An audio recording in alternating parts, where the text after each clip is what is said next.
আল্লাহ বলেন এই কোরআন এমন কিতাব, তেলাওয়াত করলে ঈমান বেড়ে যায়, অসুস্থের গায়ে ফু দিলে সুস্থ হয়ে যায়, শত্রুর কবলে কোরআন পড়লে শত্রুর চোখকে অন্ধ করে দেয় কে?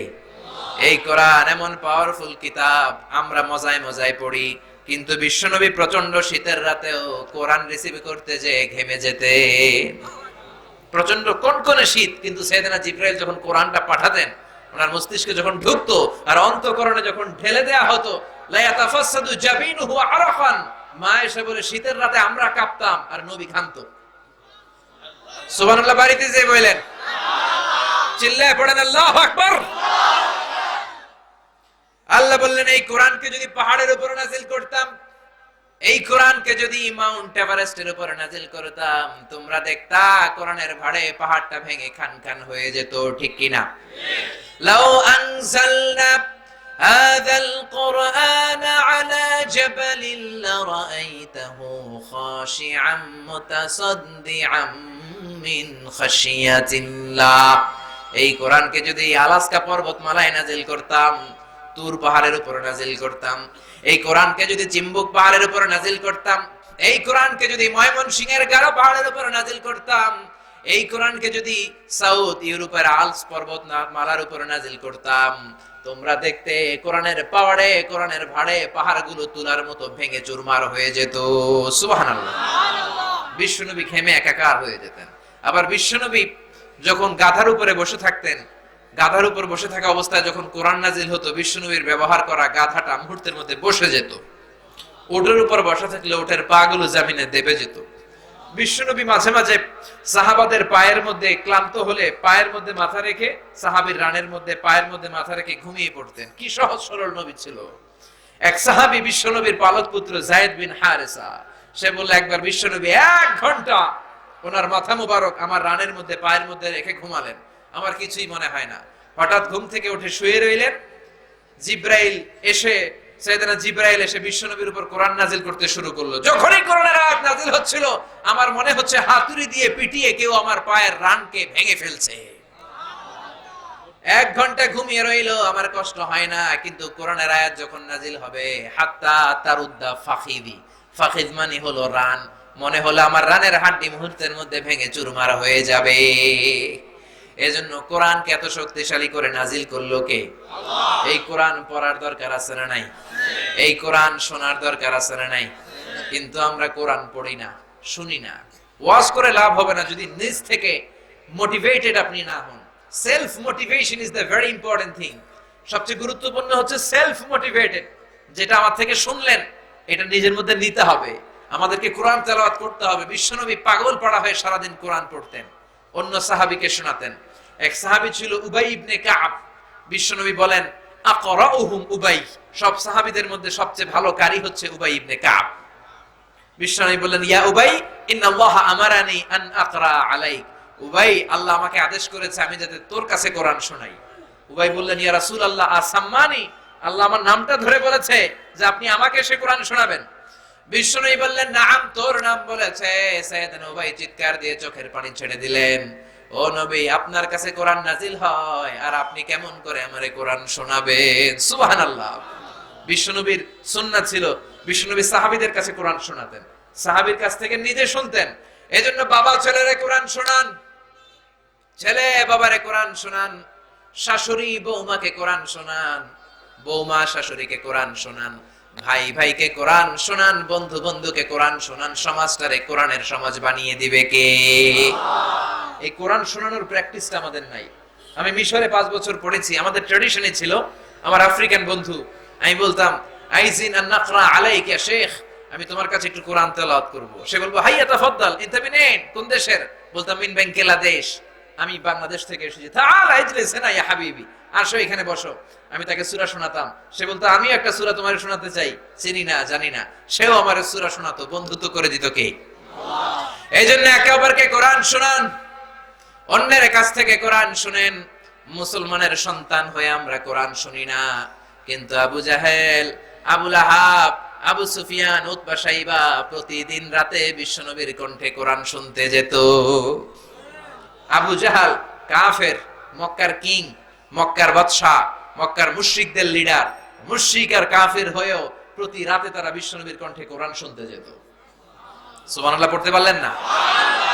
দিনের বেলা পার্লামেন্টে আইন পাস করে, এই মক্কার লোকেরা খবরদার, ভাইয়েরা আমার, বোনেরা তোমার, মক্কার একটা লোকও মুহাম্মাদের বাড়িতে কোরআন শুনতে যেতে পারবে।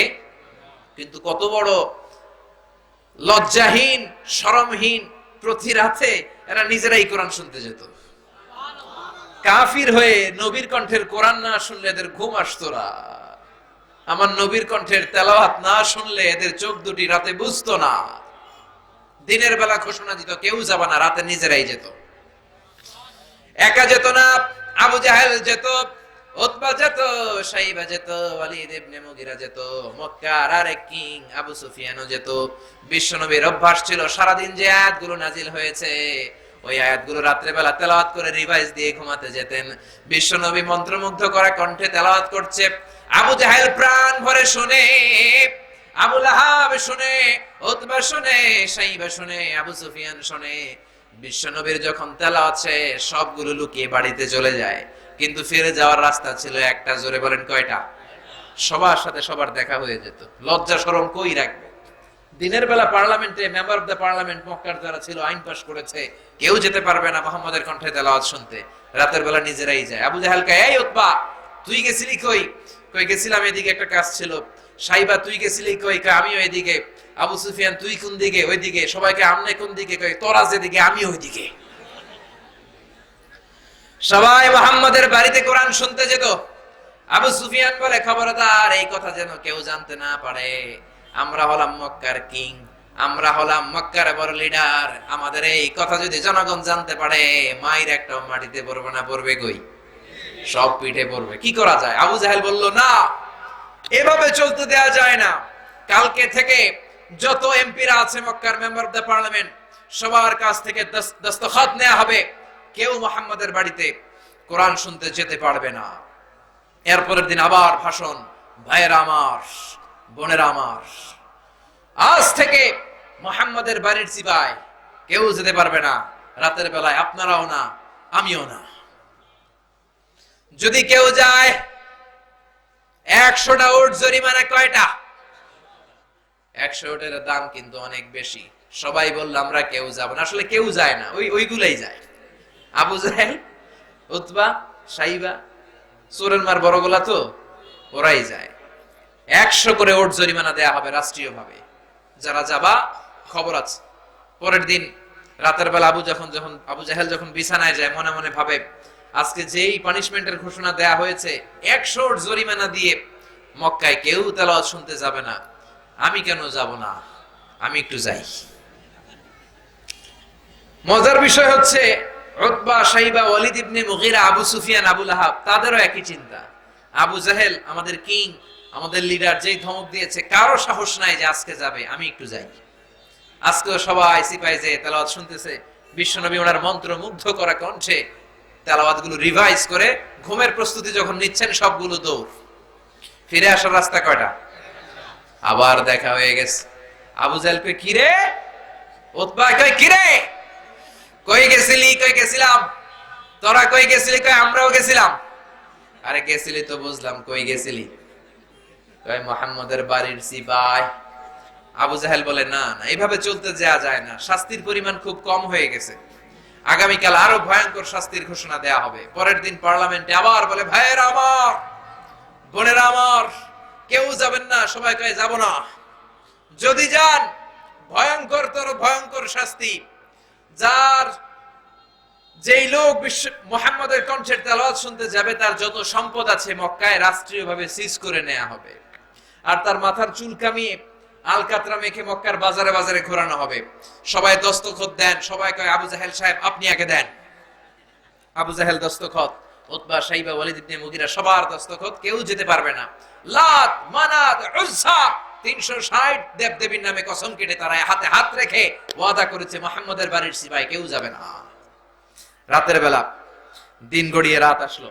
আবু জাহেল কয়, আমি 100% নিশ্চিত আজকে কেউ যাবে না, আমি একটু যাই। সবাই এরকম 100% নিশ্চিত যে কেউ তাদের সমুদয় সম্পদ তো হারাবে না শুধু তেলাওয়াত শোনার কারণে। সবাই বলে আমরা নিশ্চিত কেউ যাবে না, কেন ঘরে শুয়ে থাকবো, এত সুন্দর তেলাওয়াত মিস করাটা ঠিক হবে না, যাই যাই মুহাম্মদ এখনই তেলাওয়াত শুরু করবে, তেলাওয়াত শুনে আসি। না জানি আমার নবীর গলা কত সুন্দর ছিল, না জানি আমার নবীর কণ্ঠটা কত চমৎকার ছিল, না জানি আমার নবী তেলাওয়াত করলে গোটা বিশ্বের মানুষ পাগল হয়ে যেত। কি সুর, কি মেলোডি, কি ভয়েস আল্লাহ তাআলা বিশ্বনবীর কণ্ঠের মধ্যে দিয়েছেন। চিল্লায়ে পড়েন আল্লাহু আকবার। আবু জাহেল বিশ্বনবীর বাড়ির চিপায় যায় হাজির, উতবা হাজির, সাইবা হাজির, ওয়ালিদ ইবনে মুগীরা হাজির, আবু সুফিয়ান হাজির। বিশ্বনবী ওনার মন্ত্রমুগ্ধ করা তেলাওয়াত করলেন। তেলাওয়াত শেষ, বিশ্বনবী বিছানা গোছাচ্ছেন, শোয়ার প্রস্তুতি, সবগুলো দিছে দৌড়। ফিরে যাওয়ার রাস্তা কয়টা? আজকে কেউ কারো লগে কথা কয় না, আজকে সবার মাথা নিচের দিকে এরকম করে রাখছে। কথা বলার জায়গা আছে? লজ্জায় আধ ঘন্টা হয়ে গেছে, কেউ কথা কয় না। ওইদিকে মশার কামড় আছে না নাই? মশার কামড় টামড় খাই আবু জাহিল কয়, বুঝতে পারছি সবার একই রোগে ধরছে, এক কাজ করি, এই সমস্ত শাস্তি টাস্তিতে কিছু হবে না, কালকে সবগুলা চোর আমরা রাত্রে একসাথে ঘুমাবো, কেউ যাতে যেতে না পারে, কেউ যাতে কোরআন শুনতে না যায়, সবাই রাত্রে একসাথে ঘুমাবো। সবাই কয় ঠিক আছে একসাথে ঘুমাবো। ও মিয়া, কত চমৎকার গলা হলে, কত সুন্দর ভয়েস হলে, কি সুরের তেলাওয়াতের মধ্যে ঝংকার হলে, কাফের হয়ে, মুশরিক হয়ে, মুনাফিক হয়ে বিশ্বনবীর কণ্ঠের তেলাওয়াত তারা শুনতো। কাফির হয়ে কোরআন শুনে, আমরা কোরআন শুনি না। এজন্য কোরআন বেশি বেশি পড়ার দরকার আছে না নাই? এই কোরআন এমন কিতাব, এই কোরআন দিয়ে যদি প্রিয় ভাই আপনার জীবনটারে আপনি সাজাতে না পারেন, আপনার জীবনটা সার্থক হবে না। এই কোরআনের কথাগুলো দিয়ে যদি আপনি আপনার ফ্যামিলিটারে সাজাতে না পারেন, ফ্যামিলিটা সুন্দর হবে না। আল্লাহর দেয়া এই কিতাব দিয়ে যদি সমাজটারে না সাজান, সমাজ থেকে যৌতুক বন্ধ হবে না। এই কিতাব দিয়ে যদি দেশটারে না সাজান, দেশটা দুর্নীতি মুক্ত হবে না। এই কিতাব থেকে প্রেসক্রিপশন না নিলে বাংলার জমিনে কোনোদিন শান্তি হবে না। চিল্লায় এখন ঠিক কিনা? এই কোরআন থেকে যদি আপনি সমাধান না নেন, টেন্ডারবাজি দূর হবে না, চাঁদাবাজি দূর হবে না, দুর্বলের উপর সবলের অত্যাচার দূর হবে না, মাছে ফরমালিন দেয়া কমবে না, খাদ্যে ভেজাল দেয়া কমবে না, ওজনে কম দেয়া কমবে না, ইফটিজিং কমবে না, মিথ্যা কথা কমবে না। যখনই আপনি কোরআন দিয়ে সমাজ সাজাবেন, ফ্যামিলি সাজাবেন, নিজেরে সাজাবেন, পুরো দেশটারে জান্নাতের টুকরা বানায় দিবে কে? আপনি জীবনের যেই অঙ্গনে, যেই বিপদে, যেই প্রবলেমই ফেস করেন না কেন, তার সমাধান কোরআনে আছে না নাই? এর কারণ the Quran is a problem solving methodology, it's not a problem creating methodology. এই কোরআন কোথাও আপনারে প্রবলেমে ফেলবে না। আপনি বিশ্বের যেখানেই যান, কোরআন মানার কারণে আপনারে স্যালিউট দিবে কে? আমি বারাক ওবামার একটা কনফারেন্সে ছিলাম, ওখানে অনেকবার আমার আটকাইছে, কিন্তু পরে ঠিকই স্যালিউট দিয়ে ঢুকাই দিছে। সরাসরি বারাক ওবামা, হিলারি ক্লিনটনের আলোচনা শুনেছি। গত বছর আমার প্রোগ্রাম ছিল সিঙ্গাপুরে। সিঙ্গাপুরের ইমিগ্রেশন পুলিশ আমাকে থামিয়ে দিয়েছে, please have a seat to the restroom, একটু বসেন। 10 মিনিট পরে এসে বলে, why have you came to Singapore? For any business maybe? মনে হয় কোনো ব্যবসা করতে আপনি আসছেন? আমি বললাম, no, I just came for sightseeing, to have a look to Singapore, the natural attraction. আমি দেখতে এসেছি কত সুন্দর করে আপনারা সিঙ্গাপুরকে সাজিয়েছেন। ইমিগ্রেশন পুলিশ বলে, may I have a check to your bag sir? আপনার ব্যাগটা কি একটু চেক করতে পারি? আমি বললাম, for sure, why not, please have a look. Have a check. Check করা শুরু করলো। পাসপোর্টের পৃষ্ঠা উল্টায় আর তাকায়, why have you visited so many countries? এত দেশ ঘুরেছেন কেন? এত দেশে যান কেন? বললাম, আমি একজন রিসার্চার, এমব্রয়োলজি নিয়ে আমি গবেষণা করি। মায়ের পেটে বাচ্চার ভ্রূণটা কেমন করে বড় হয়, এটা নিয়ে আমার গবেষণা। এটা কোরআনের ভেতরে আছে। সে বলল, is it okay? How come it's possible? The Holy Book Quran discusses about the embryology in its verses. কোরআন তার প্রত্যেক আয়াতের মধ্যে scientific indication, natural phenomena, cosmic symbol, embryology নিয়ে গবেষণা করে। আমরা তো এটা জানিই না, আপনি এগুলো কি বলছেন স্যার? তখন আমি দাওয়াত দিতে শুরু করলাম, ভাবলাম একটা চান্স হয়েছে ভালো, কোরআনের কথাই খ্রিস্টানের ছেলেদের শোনায় দেই। লম্বা সময় তার সাথে গল্প, কোরআন নিয়ে কথা বলার পরে, আমার পরিচয় দেওয়ার পরে সে বলতেছে, I am really sorry for bothering you, please pass the immigration. আপনাকে এতক্ষণ বসায় রাখার জন্য দুঃখিত, আপনি ইমিগ্রেশন পাস করেন। আপনি কোরআন নিয়ে, ইসলাম নিয়ে যেখানেই যাবেন, গোটা বিশ্বের দরবারে আপনার জন্য সম্মান আছে না নাই? চিল্লায় বানান আছে না নাই? এই জন্য কোরআন থেকে প্রেসক্রিপশন নিতে হবে। It's a problem solving methodology. আপনার যে কোনো সমস্যার সমাধান কোরআনে আছে না নাই? চিল্লায় বলেন, সব সমস্যার সমাধান দিতে পারে আল্লাহ। সব সমস্যার সমাধান দিতে পারে আল্লাহ। সমাধান চাও যদি জীবনে মরণে ফিরে যাও, খুঁজে নাও চোখ রাখো কোরআনে। পড়েন সবাই, সমাধান চাও যদি জীবনে মরণে ফিরে যাও, খুঁজে নাও চোখ রাখো কোরআনে। If you want the solution this dunya and akhirah, go back, have a look to the holy কোরআনে। ঠিক কি না? জীবন মরণ দুনিয়াতে আখিরাতে সব সমস্যার সমাধান দিতে পারে যেই কিতাবটার নাম কি? চিল্লায় বলেন কি নাম?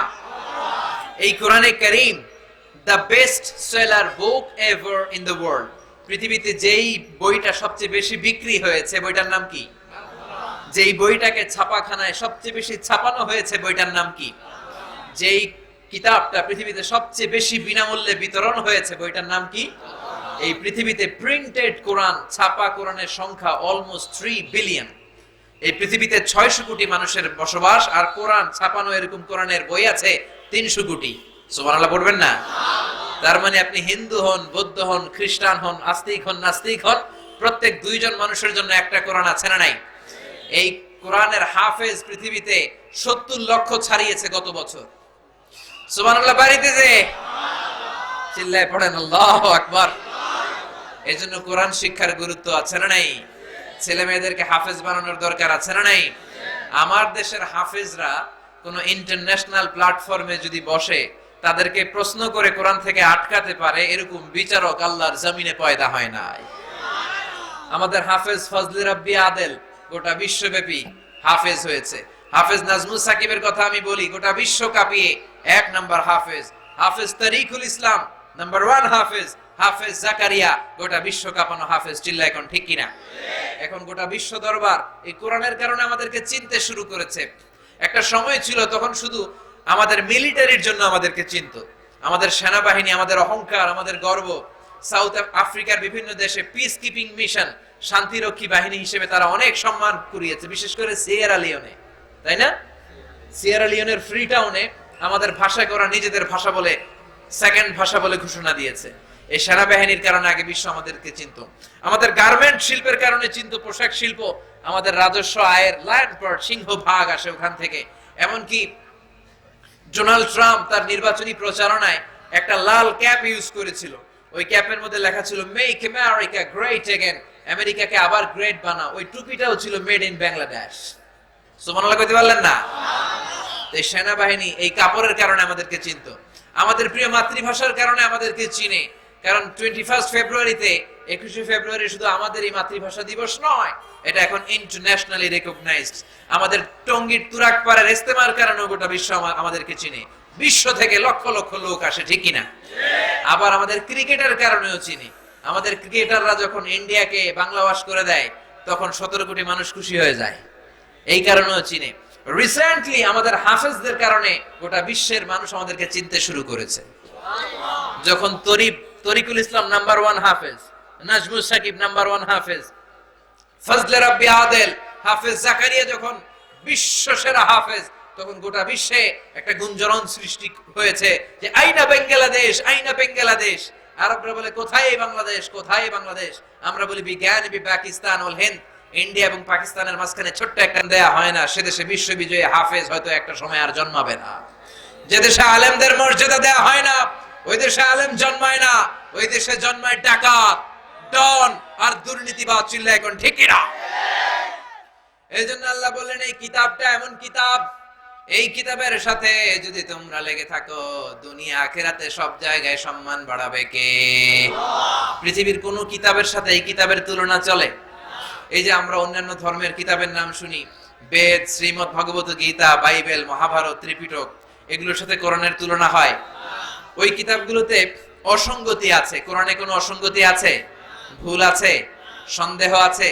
সন্দেহ ভুল থাকবে কেমনে? কারণ কোরআনটারে নাজিল করেছে কে? আল্লাহ। এজন্য রব্বুল আলামিন বলেন যালিকাল কিতাবু লা রাইবা ফীহি হুদাল লিল মুত্তাকিন। This is the book, the most authentic book, an original book in the world, whereof there is no doubt in it, and a guidance to those who are muttaqin। এটা এমন বই যে বইয়ে কোনো ভুল নাই, কোনো সন্দেহ নাই, কোনো সংশয় নাই, মুত্তাকিনদের জন্য বইটারে পাঠালো কে? আর জোরে বলেন কে? এজন্য কেউ যদি চায় এই কোরআনের আওয়াজকে নিভিয়ে দিবে, নিভাতে পারবে? কেউ যদি চায় কোরআনের কপিগুলো জ্বালিয়ে দিবে, জ্বালাতে পারবে? ব্রিটিশরা 200 বছরের পরাধীনতার জিনজির পড়ালো আমাদেরকে। যাওয়ার সময় একটা কমিটি রেখে গেল ইন্ডিয়ান সাবকন্টিনেন্টে to have a look how to destroy the holy book Quran from Indian subcontinent. দেখো তো কেমন করে ভারত থেকে কোরআন তাড়ানো যায়। তারা রিপোর্ট করলো কোরআনের যত কপি আছে আপনারা আগুন দিয়ে জ্বালায় দেন, তাহলে কোরআন দূর হয়ে যাবে। ওমি আগুন দিয়ে কোরআন পোড়ায় দিলে কোরআন দূর হয়ে যাবে? কথা বলেন। ভারতবর্ষে হাফেজে কোরআন আছে না নাই? আরেক 33 সদস্যের কমিটি পাঠালো এই রিপোর্টটা ঠিক কিনা দেখার জন্য। তারা এসে গবেষণা করে বলেন, no, the previous report was absolutely রং।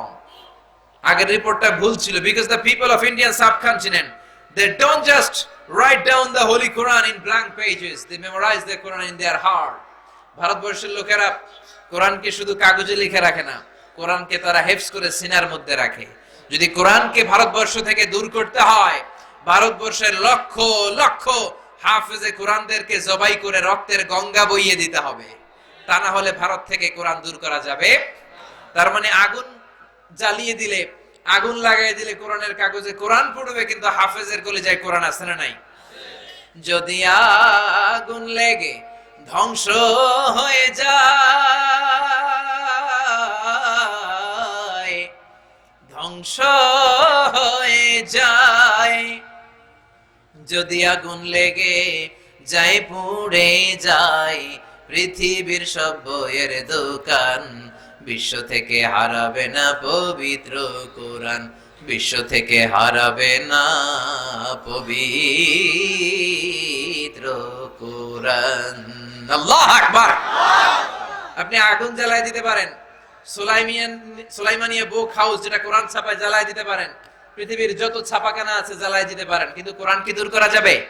চিল্লায় বলেন যাবে? আমি প্রায় ফ্রান্সের বিখ্যাত সার্জন ডক্টর মরিস বুকাইলির কথা বলি। উনি চেয়েছিলেন কোরআনের ভুল ধরবেন, কিন্তু 5 বছর আরবি শিখার পরে যখন এই ফ্রান্সের বিখ্যাত লোকটা কোরআন পড়তে আরম্ভ করলো, উনি বলে কোন দিক দিয়েই আমি কোরআনের একটা ভুলও খুঁজে পাই না, বরং কোরআনের ভুল ধরতে এসে আমি ফ্রান্সের বিখ্যাত সার্জন ডক্টর মরিস বুকাইলি আমার নিজের জীবনের বড় ভুলটাই খুঁজে পেয়েছি। নিজের নাম রেখেছে সুলাইমান, কনভার্টেড মুসলিম হয়েছে, কনভার্টেড। কি পরিমাণে লোক যে কনভার্টেড হয়ে মুসলমান হয় আপনি কল্পনাই করতে পারবেন না।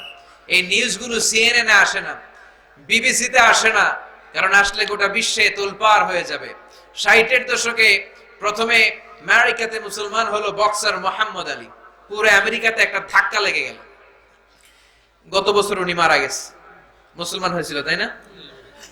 তারপরে কালিমা পড়ে মুসলমান হলো আমেরিকার আরেকজন নীল আর্মস্ট্রং, চাঁদে নেমেছিল 1969-এ, নেমে দেখে চাঁদের এই মাথা থেকে ওই মাথা ফাটা। পৃথিবীতে এসে বিশ্বনবীর জীবনী পড়ে জানতে পারলো বিশ্বনবী আঙ্গুলের ইশারায় চাঁদ ফাটিয়ে দিয়েছেন। এই লোক কালিমা পড়ে মুসলমান হয়েছে। এই দুই সেলিব্রিটি মুসলমান হওয়াতে পুরো আমেরিকায় তোলপাড়। এরপর যখন এই যার কথা বললাম ডক্টর মরিস বুকাইলি, ফ্রান্সের বিখ্যাত সার্জন এবং মুমি স্পেশালিস্ট, উনি যখন কালিমা পড়ে মুসলমান হলো, এবার ধাক্কা লাগলো ইউরোপে, কারণ ওনার বাড়ি ফ্রান্সে। ইউরোপে আরেক ধাক্কা। এই তো গোটা বিশ্বের সেলিব্রিটিরা বানের পানির মতো ঢলে ঢলে কালিমা পড়ে মুসলমান হতে শুরু করলো। 2006 সালে কালিমা পড়ে মুসলমান হলো পাকিস্তানের বিখ্যাত ক্রিকেট তারকা ইউসুফ ইউয়ানা, ঠিক কিনা? মুসলমান হওয়ার পরে নাম রেখেছে মোহাম্মদ ইউসুফ। কালিমা পড়ে মুসলমান হয়েছে আমেরিকার পপ স্টার মাইকেল জ্যাকসন। কালিমা পড়ে মুসলমান হয়েছে খোদ আমেরিকার যুবমন্ত্রী জশুয়া ইভান্স, কালিমা পড়ে মুসলমান। কালিমা পড়ে মুসলমান হয়েছে তামিল নায়িকা মানিকা রেহামার ধীরাজ, মুসলমান হওয়ার পরে নাম রেখেছে রাহিমা। কালিমা পড়ে মুসলমান হয়েছে নেলসন ম্যান্ডেলার, সাউথ আফ্রিকার অবিসংবাদিত নেতা নেলসন ম্যান্ডেলার আপন নাতি গত বছর ম্যান্ডেলা কালিমা পড়ে মুসলমান। টনি ব্লেয়ারের আপন শালি লরেন বুথ, মিডিয়া কর্মী, কালিমা পড়ে মুসলমান। বানের পানির মতো, বন্যার পানির ঢলের মতো ইউরোপ আমেরিকায় কালিমা পড়ে লোকজন মুসলমান হচ্ছে। টুইন টাওয়ার অ্যাটাকের পরে মুসলমানের সংখ্যা আমেরিকাতে দ্বিগুণ হয়েছে। After the 9/11 attack, the number of Muslim community already have been doubled in United States of America. বর্তমানে আমেরিকায় মসজিদের সংখ্যা 3000-এরও বেশি। ইউরোপে, আমেরিকাতে, মুসলিম সোসাইটিতে গণহারে দাওয়াতি কাজ হচ্ছে। এজন্য আপনার ছোট্টখাট্ট ষড়যন্ত্রে, আপনার হুমকি আর ধমকিতে, আপনার কোন আওয়াজে কোরআনের কথা বন্ধ হবে না। চিল্লা এখন ঠিক কিনা? কোরআনের বিরুদ্ধে যারা কথা বলে, আমার এই আল্লাহর 30 পারা কোরআনের বিরুদ্ধে যারা আইন এদেশে বানাতে চায়, একটা আইনও আমরা মানি না। চিল্লা এখন ঠিক কিনা? আল্লাহর কোরআন দিয়ে আমরা এদেশে আইন চাই, আল্লাহর কোরআন নিয়ে এদেশে আমরা বাঁচতে চাই। যারা কোরআনের বিরোধিতা করে তাদের সাথে আমাদের কোনো সম্পর্ক। এজন্য কোরআন বাস্তবায়নের জন্য সবকিছু মিলিয়ে দিতে রাজি আছে মুসলমান। কোরআনের বিরোধিতা করলে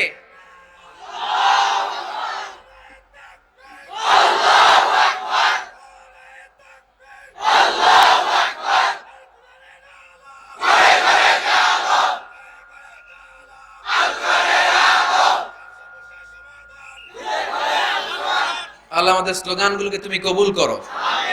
আল্লাহ বলে ইউরিদুনা লিউতফিউ নূরাল্লাহ, তারা চায় কোরআনের আলোকে ওদের ফু দিয়ে নিভাই দেবে। মোমবাতির মধ্যে আলো জ্বলতেছে, ফু দিয়েছেন, নিভে গিয়েছে। কিন্তু কোরআনের আলোরে ফু দিয়ে নেভানো যাবে? কোরআনের বাতি কি মোমবাতি? কোরআনের বাতি কি সেরেক বাতি? কোরআনের বাতি কি কুপি বাতি? এটা হচ্ছে ইলেকট্রিক্যাল বাতি। এটার সুইচ অফ করে নিভাতে হয়। আর সুইচটা কার হাতে? চিল্লায় বলেন কার হাতে? এজন্য গোটা বিশ্বের সব মানুষ যদি কোরআনের বিরুদ্ধে নেমে যায়, কোরআনের কিচ্ছু করতে পারবে না তারা। কারণ কোরআনকে হেফাজতের স্বয়ং দায়িত্ব নিয়েছে কে? এজন্য আল্লাহ বলেন ইন্না নাহনু নাযালনা যিকরা ওয়া ইন্না লাহু লাহাফিজুন। আমি রব্বুল আলামিন এই কোরআনকে মুহাম্মদ সাল্লাল্লাহু আলাইহি ওয়াসাল্লামের উপর নাযিল করেছি। আর এই কোরআনকে টিকিয়ে রাখার দায়িত্ব, কোরআনের আলোকে ছড়িয়ে দেওয়ার দায়িত্ব আমি আল্লাহ নিজেই নিয়েছি। কোন সুবহানাল্লাহ। এই কোরআনে ভুল আছে কিনা দেখার জন্য ইউনাইটেড স্টেটস অফ আমেরিকার, আপনারা জানেন তো, পৃথিবীর সবচেয়ে পাওয়ারফুল কম্পিউটারের নাম হচ্ছে ক্রে 1 সুপার কম্পিউটার। আমেরিকাতে মিলিটারি ফোর্সে যারা যায়, ওদের ট্রেনিং পিরিয়ডে এই ক্রে 1 সুপার কম্পিউটার দিয়ে ওদেরকে টেস্ট নেওয়া হয়। এই ক্রে 1 সুপার কম্পিউটারের মাইক্রোচিপসের মধ্যে কোরআনের তথ্যপাত্রগুলো ঢুকিয়ে আমেরিকার সায়েন্টিস্টরা কমান্ড করেছে। বানিয়ে বলছি না। জাকির নায়েকের ওস্তাদ আহমদ দিদাদের একটা বই আছে, the ultimate miracle of the holy Quran. এই বইটি খুলে দেখেন। তারা কোরআনকে কমান্ড করেছে, is it possible to create a book like Quran? কোরআনের মতো কি আরেকটা বই বানানো সম্ভব? হ্যাঁ, আপনারা বললেন না, কিন্তু কোরআন কম্পিউটার বলেছে yes, it's possible, but you need to spend more than 63 octillion years. তোমাদেরকে 63 অক্ট্রিলিয়ন বছর চেষ্টা করতে হবে। বিজ্ঞানী শুনে তো মহা খুশি, কয় হোক না অক্ট্রিলিয়ন আর ফক্ট্রিলিয়ন, পারা তো যাবে। কিন্তু নিউমেরিক্যাল সায়েন্স বলে octillion is very dangerous to reach there. এটা তো ভয়ানক যে মানুষ ওখানে পৌঁছতে পারে না। আপনারা জানেন সংখ্যাতাত্ত্বিক নিয়ম শুরু হয় একক দিয়ে, তারপরে দশক, তারপর শতক, সহস্র, অযুত, লক্ষ, নিযুত, কোটি, million, billion, trillion, zillion, pillion, এরপরে হচ্ছে অক্ট্রিলিয়ন। তাও 1, 2, 3 অক্ট্রিলিয়ন নয়। গোটা বিশ্বের সবাই যদি 63 অক্ট্রিলিয়ন বছর হায়াত পায়, আরে 63 বছরই তো আমরা হায়াত পাই না। সবাই যদি 63 অক্ট্রিলিয়ন বছর হায়াত পায়, সবাই যদি দিন দুনিয়া সব কাজ ফেলে দিয়ে শুধু কোরআনের মতো একটা কিতাব রচনা করতে চেষ্টা করে, যদি জিন আর মুসলমানেরা এক হয়ে যায়, আল্লাহর বিরুদ্ধে নেমে যায়, যদি বলে জিন আর মানুষ ভাই ভাই, আল্লাহর আর রক্ষা নাই, আমরা কোরআন বানায় ফেলামু, তাহলে মেবি পারহ্যাপস সম্ভবত কোরআনের মতো একটা বই হলেও হতে পারে।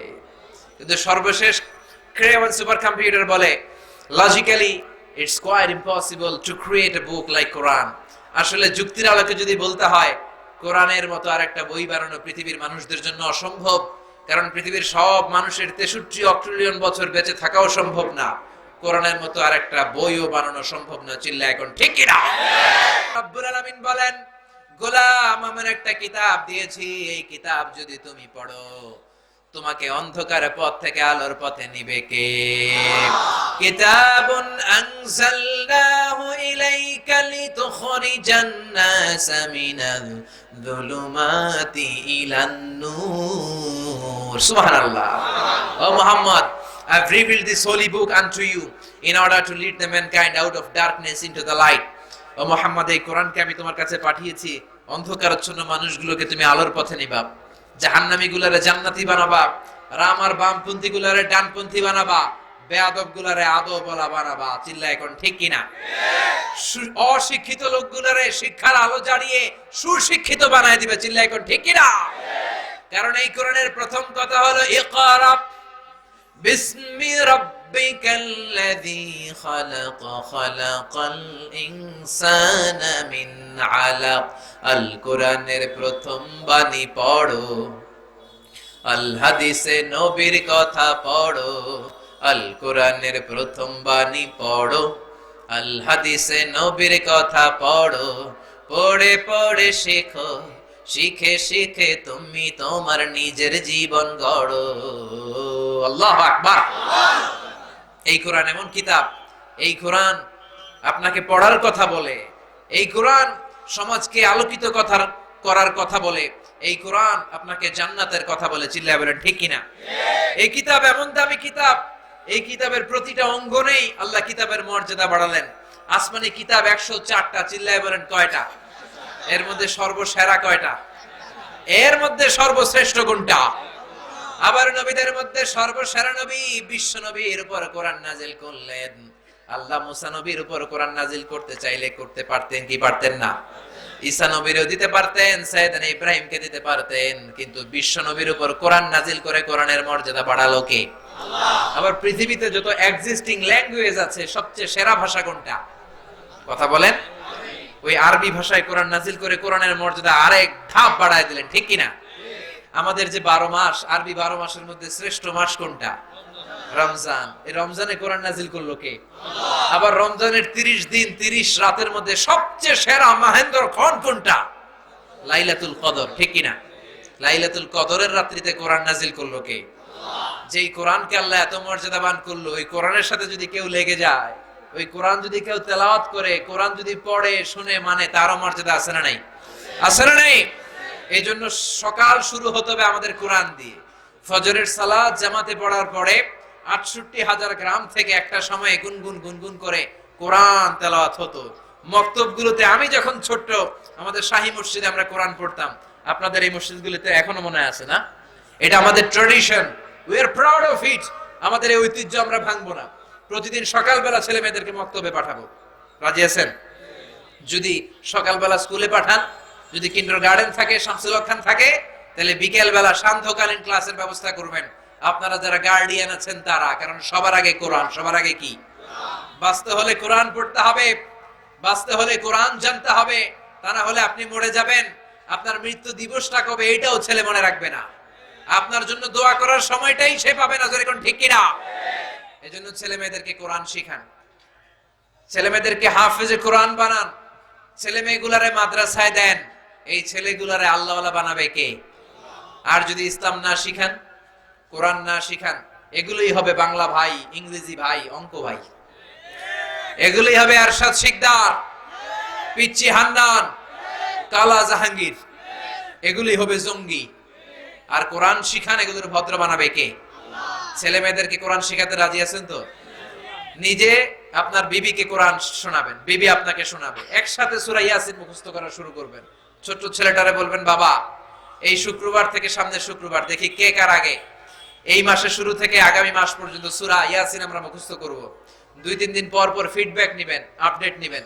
আপনি বলবেন, বাবা তোমার কয় আয়াত হয়েছে? ছেলে বলবে, বাবা আমার তো 20 আয়াত মুখস্থ। মেধা ভালো তো, ছোট বাচ্চারা তাড়াতাড়ি করতে পারে। আপনি বলবেন, বাবা আমি সময় পাই নাই, আমার মুখস্থ হয়েছে 10 আয়াত। আপনার বউ বলবে, রান্নার চাপে আমি করছি 15 আয়াত। What do you mean by peace? What is the definition of peace? শান্তি বলতে আপনি কি বুঝান? শান্তি তো কোরআন পড়া। আপনিও কোরআন মুখস্থ করবেন, ছেলেটাও পড়বে, ছেলে আপনারে শোনাবে, আপনি ছেলেরে শোনাবেন, এটাই তো শান্তি, ঠিক কি না? শান্তিতে ওইটা আপনি মসজিদে যাবেন, আপনার ছেলেটারও সাথে করে নিয়ে যাবেন। আবার ঘরে আসলে দেখবেন আপনার বিবিও নামাজ পড়ে, মেয়েটাও নামাজের অভিনয় করে, সুবহানাল্লাহ।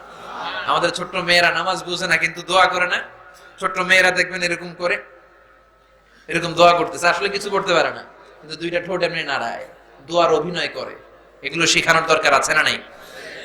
কোরআনে হাফেজ বানানোর দরকার আছে না নাই? এজন্য এখন থেকেই ছেলে মেয়েদেরকে মসজিদমুখী করেন। অনেকে, অনেক মুরব্বী আছে ছোট বাচ্চা মসজিদে গেলে ধমক দেয়, আছে না নাই? ধমক দিয়েন না। যে মুরব্বী মসজিদে গেলে বাচ্চাদেরকে ধমক দেয়, দেখা যাবে ওই মুরব্বী ছোট্টবেলায় মসজিদের দিকে পিছলা খেয়ে আসারও খায় নাই, মসজিদের দিকে যায় নাই কখনো। তো ছোট্ট বাচ্চাটা মসজিদে যায়, আপনি ধমকান কেন? কখনো বাচ্চারা মসজিদে গেলে ধমকাবেন না। আজকে যদি বের করে দেন আর জীবনে মসজিদে ঢুকাতে পারবেন না। আর এখন থেকে যদি মসজিদমুখী করেন, এগুলোই হবে নামাজি, এগুলোই হবে ভদ্র, এগুলোই হবে সমাজ সেবক, এগুলোই হবে আল্লাহ আল্লাহ, এগুলোই হবে আগামী প্রজন্মের অহংকার। চিল্লায় বলো ঠিক কিনা? অনেক আলোচনা শুনলাম, এবার কর্মসূচি। আজকের আলোচনার কর্মসূচি নাম্বার 1, সবাইকে কোরআন জানতে হবে। We need to know how to recite the Holy Quran with tajweed. তাজবিদের সাথে কোরআন জানবেন। বয়স হয়ে গেছে, পান খাইতে খাইতে জিহ্বা ভারী, কোনো অজুহাত আল্লাহ নিবে না। এতদিন পারেন নাই, কালকে থেকে পারবেন, ঠিক কি না? ইনশাআল্লাহ কইবেন না? সান্ধ্যকালীন কোরআন শিক্ষার আসর করেন। ইমাম সাহেব, খতিব সাহেব ডগের মাদ্রাসায় পড়ে, আশেপাশের মাদ্রাসাগুলোয় পড়ে, এই হাফেজ ছাত্রদেরকে ধরে আপনারা কোরআন শিখেন। ছেলে মেয়েদের অন্তরের ভেতরে কোরআনের নূর ঢুকায় দেন। ফ্যামিলিগুলোরে জান্নাতি ফ্যামিলি বানায় দিবে কে? প্রতিদিন কোরআন তেলাওয়াত করতে হবে। Our day should be started with the recitation of Holy Book Quran. রাজি আছেন? আমার সাথে একমত না বোধহয়? রাজি আছেন সবাই? তাহলে কোরআন জানতে হবে, কোরআনের তেলাওয়াত সহি শুদ্ধভাবে শিখতে হবে। 2 নাম্বার সবচেয়ে জরুরি কর্মসূচি হচ্ছে we need to know the Holy Quran in our own mother tongue. আমাদের মাতৃভাষা আমাদেরকে কোরআন বুঝতে হবে। আল্লাহ কি বললো আমরা বুঝি না, এজন্য অন্তরে লাগে না। তারাবির সালাতে যখন কাবা ঘরের ইমাম শেখ আব্দুর রহমান আস-সুদাইস আযাবের আয়াতগুলো বলে টান দেয়, চিৎকার দিয়ে হেরেম শরীফের চারদিকে সবাই কান্নায় ভেঙে পড়ে। শেখ আব্দুর রহমান আস-সুদাইস নিজেও কাঁদে, আমরাও কাঁদি। কাঁদার জন্য 3-4 মিনিট উনি তেলাওয়াত বন্ধ রাখেন, আবার নিজেকে সামলে নিয়ে আবার তেলাওয়াত করেন। আবার জান্নাতের আয়াতগুলো যখন পড়েন, সাবলীল কণ্ঠে পড়েন, অন্তরগুলো মানুষের আনন্দে উৎফুল্ল হয়ে যায়। আর আমাদের তারাবির নামাজে হাফেজ সাহেব জাপানের রেলগাড়িও ফেল, এমন জোরে টান দেয়। রুব্বা কারি লিল কুরআন ওয়াল কুরআনু ইয়ালআনুহু। এমন কিছু হাফেজে কোরআন আছে যাদেরকে কোরআন রহমত না দিয়ে লানত দেয়, যারা কোরআনের তাজবিদ আদায় না করে, তাহসিন এবং সিফাত আদায় না করে মন গড়া কোরআন তেলাওয়াত করে। খবরদার, কোরআনকে তাড়াহুড়ো করে কোন মসজিদে আপনারা পড়বেন না। 20 রাকাত পড়তে পারেন না, 18 রাকাত পড়েন। 18 রাকাত পারেন না, 14 পড়েন, 10 পড়েন, 8 পড়েন, কিন্তু যত রাকাত পড়বেন কোরআনকে তাহসিনের সাথে, তাজবিদের সাথে থেমে থেমে তেলাওয়াতের দরকার আছে না নাই? এজন্য মাতৃভাষায় বুঝবেন। কি সুন্দর আল্লাহ সূরা ইউসুফের তাফসীর করলেন, কত চমৎকার ঘটনা। সূরা মারিয়ামের সূরার ভেতরে আল্লাহ কত চমৎকার কথা বললেন। বিশ্বনবী কোথায় কি করলেন আল্লাহর এই 30 পারা কোরআনে আছে না নাই? এজন্য মাতৃভাষা বাংলাতে বুঝতে হবে। বঙ্গানুবাদ কোরআন কি আমাদের কোনাপাড়ার এই পাড়াডগারের লাইব্রেরিগুলোতে পাওয়া যায় না? প্রত্যেকটা ঘরে। মিজানুর রহমান আজহারীকে আপনারা পছন্দ করেন, আমি আসলেই লোকের বন্যা হয়ে যায়। আমার কথা কি আপনারা রাখবেন না? আমি সকলের পায়ের মধ্যে আমার এই 2টি হাত কাবা ঘর টাচ করেছে, কাবার কিনারা টাচ করেছে, অনেক বড় বড় জায়গা টাচ করেছে। সবার 2টি পায়ের মধ্যে আমি হাত রেখে অনুরোধ করব, প্রত্যেকের ঘরে একটা করে বঙ্গানুবাদের কোরআন থাকা চাই। রাজি আছেন? রাজি আছেন সবাই? আজ থেকে আমরা কোরআন পড়বো, কোরআন শিখবো, কোরআন দিয়ে ফ্যামিলিটারে গুছাবো। প্রতিদিন একটা করে হলো কোরআনের বঙ্গানুবাদ আপনি পড়বেন। আল্লাহ নতুন করে আর কিছু বলবে না, যা বলার সব বলে দিয়েছেন। এজন্য কোরআনকে আল্লাহ শুরু করেছেন বিসমিল্লাহ দিয়ে, মানে বা দিয়ে, আর শেষ করেছেন মিনাল জিন্নাতি ওয়ান নাস, মানে সিন দিয়ে। বার সিন মিলালে কি হয়? বাস। এই বাস দিয়ে এবার ঢাকা যাবেন নাকি? না, বাসে চড়ার বাস নাই, বাস মানে যথেষ্ট, বাস মানে সাফিসিয়েন্ট, কাফি। যা বলার বান্দা সব বলে দিলাম, বাস। শ্বশুর বাড়িতে জামাই বাবু খাচ্ছে, শালারা দুষ্টামি করে, কেউ মুরগির রোস দেয়, কেউ ঠ্যাং দেয়। জামাই কয় বাস বাস, আর দিস না। আরে বাস, যথেষ্ট, আর তো খাইতে পারি না, বাস। এই বাস মানে যথেষ্ট, আর লাগবে না। আল্লাহ বুঝাতে চাইলেন 30 পারা কোরআনে যা দিলাম তোমাদের জন্য বাস, যথেষ্ট। নতুন করে আর কিচ্ছু বলবো না। হেদায়েত চাও তো কোরআন পড়ো। চিল্লা এখন ঠিক কি না? এজন্য প্রতি ঘরে ঘরে আগামীকাল থেকে কোরআনের বঙ্গানুবাদ চাই। অ্যান্ড্রয়েড সেটগুলোর ভিতরে অ্যাপস পাওয়া যায়, সফটওয়্যার পাওয়া যায়, আল কোরআনের মর্মবাণী পাওয়া যায়। যার যেই বঙ্গানুবাদ সহজ লাগে, রমাদানে শুধু কোরআনের খতম দেওয়ার জন্য আল্লাহ কোরআন পাঠায় নাই। আপনি 4 খতম 7 খতম কেন দেন? দিয়ে কি লাভ? তেলাওয়াত করলে সওয়াব হয়, কিন্তু অর্থ বললে 10 গুণ সওয়াব। চিল্লা এখন ঠিক কি না? আল্লাহ কি বললো আপনি কিছুই জানেন না, কিন্তু প্রতি বছরে বছরে 20 খতম। এই কোরআন তেলাওয়াতের কোনো মানে নাই। আল্লাহ কি বলেছে, কি মেসেজটা আমাদেরকে দিতে চেয়েছে, কি শিখাতে চেয়েছে, এটা বুঝতে হবে মাতৃভাষায়। রাজি আছেন? তাহলে প্রথম কর্মসূচি নিলাম কোরআন পড়তে জানতে হবে। দ্বিতীয় কর্মসূচি নিলাম মাতৃভাষায় কোরআন বুঝতে হবে। তিন নাম্বার কর্মসূচি, জীবন থাক আর না থাক কোরআনের পক্ষে থাকতে হবে, কোরআনের আন্দোলন করতে হবে। যারা কোরআনের পক্ষে তাদেরকে সাপোর্ট করতে হবে, যারা কোরআনের কথা বলে তাদেরকে ভালোবাসতে হবে। বিশ্বনবী বলেছেন কুন আলেমান আও মুতাআল্লিমান, হয় আলেম হও, নয় আলেমদের কাছে পড়ো, নয় আলেমদের সাথে সম্পর্ক রাখো, নয় আলেমদের সাথে আত্মীয়তা করো। ওয়ালা তাকুনাল খামিসা, পঞ্চমটা হইও না, চারটা হও, হয় আলেম অথবা মুতাআল্লিম, আলেমের কাছে শিখো, আলেমরে ভালোবাসো, কিংবা আলেমের সাথে আত্মীয়তা করো। পাঁচ নাম্বারটা হইও না, মানে আলেম বিদ্বেষী হইও না। চিল্লা এখন ঠিক কিনা? আলেম বিদ্বেষী হলে জাহান্নামে যাবা, কোরআন বিদ্বেষী হলে জাহান্নামে যাবা, ইসলাম বিদ্বেষী হলে হাবিয়া দুজকে যাবা। চিল্লা এখন ঠিক কিনা? এজন্য আমরা সবাই কোরআন পড়বো, মাতৃভাষায় প্রতিদিন একটা আয়াত হলেও অর্থ শিখার চেষ্টা করব। তিন নম্বরে আমাদের এই পুরো জীবনে আমরা কোরআনের পক্ষে থাকবো। রাজি আছেন? সবাই রাজি আছেন? আল্লাহ তাআলা আমাদের সবাইকে কথাগুলো বোঝার, আমল করার তৌফিক দান করুক। আমরা পড়ি আমিন। যতগুলো কথা বলেছি কোরআন সুন্নাহর আলোকে বলেছি, বানিয়ে কিছু বলি নাই। তারপরে আমার মনের অজান্তে কোনো মিস ইনফরমেশন যদি আমার মুখ ফসকে বেরিয়ে যায়, আল্লাহ তাআলা যেন আমাদের স্মৃতিপট থেকে সেগুলো মুছে দেয়। সত্য, সুন্দর, কল্যাণকর, হকের পক্ষে আমরা যা বললাম তার সবটুকু প্রথমে আমি এবং আপনারা সবাই যেন আমল করতে পারেন, আল্লাহ তৌফিক দান করুক। আমরা পড়ি আমিন।